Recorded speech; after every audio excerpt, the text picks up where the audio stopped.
Guys, it's Carly over here at Tithely. I'm going to walk you through the app options spot on your dashboard. First things first, you're going to come here to app images. This is your logo, default banner image, and then about us banner image. All of these can be changed at any point by you. You can remove, you can re-upload, you can add different images at any point. So this is all totally for your control. Generally, the app design team will go ahead and get these in place for you before your app officially launches. But if at any point down the road you want to change these images, you absolutely have the freedom to do so.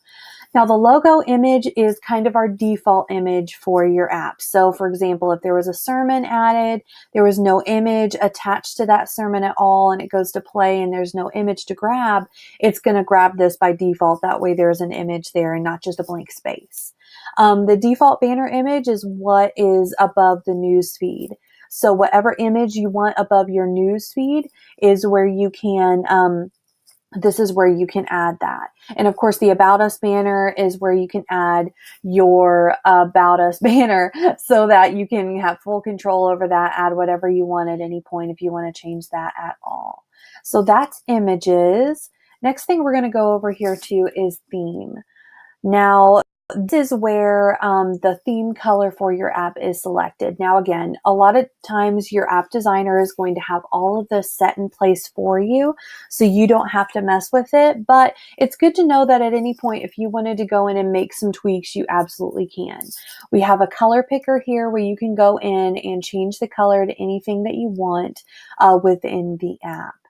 Now we have the option to set the tab bar to a dark theme, allow tab bar to be customized, as well as having a colored nav bar.